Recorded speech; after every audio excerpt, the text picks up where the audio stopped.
আসসালামু আলাইকুম। আপনারা সবাই কেমন আছেন? আলহামদুলিল্লাহ ভালো আছেন। আপনাদের দোয়ায় আমিও ভালো আছি।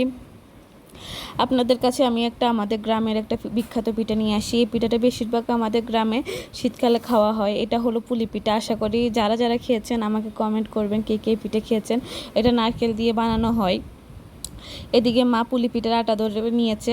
এদিকে কাঁঠালের বিচি দিয়ে ভর্তা করা হবে। ওই কাঁঠালের বিচিগুলো খুঁজে নেওয়া হচ্ছে। কাঁঠালের বিচির ভর্তাগুলো অনেক মজা হয়।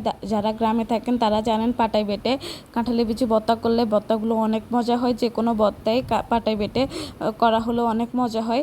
এদিকে মা পুলি পিঠার জন্য পানি দিয়ে দিয়েছে। পুলি পিঠা বাপে দিলে অনেক মজা হয়, তাই পানি দিয়ে দেওয়া হয়েছে। এদিকে মা পুলি পিঠার জন্য রুটি বানায় নিচ্ছে। আপনাদের কাছে বিভিন্ন সময় বিভিন্ন ধরনের রেসিপি নিয়ে আসবো আমরা। আমাদের ছোট সংসারে বিভিন্ন জিনিস আপনাদের সাথে শেয়ার করব। আশা করি আপনারা আমাদের ভিডিওগুলো দেখবেন, আমাদের সাথে থাকবেন। আমাদের সাথে থাকলে আমরা ভিডিও দিতে আগ্রহ হব।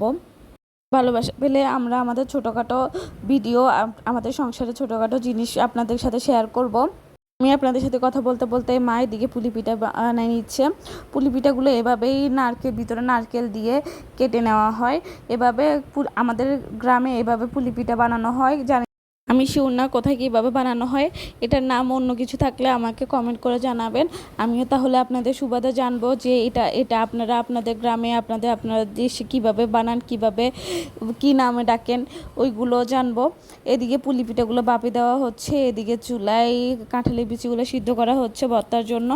এদিকে দেখি বাবা রূপচাঁদা মাছ নিয়ে চলে আসছে। সাথে বড় দেখে একটা কাইং মাছও নিয়ে আসছে, কারণ বাবার অনেক মাছ পছন্দ। আমি ছোট একটা ভিডিও নিয়ে আসছি। ওই ভিডিওটা আপনারা অবশ্যই দেখবেন। আপনাদের কাছে আজকের মধ্যে বিদায় নিলাম। আপনারা আমার ভিডিওটা দেখবেন, আমাকে সাপোর্ট করবেন। আল্লাহ হাফেজ।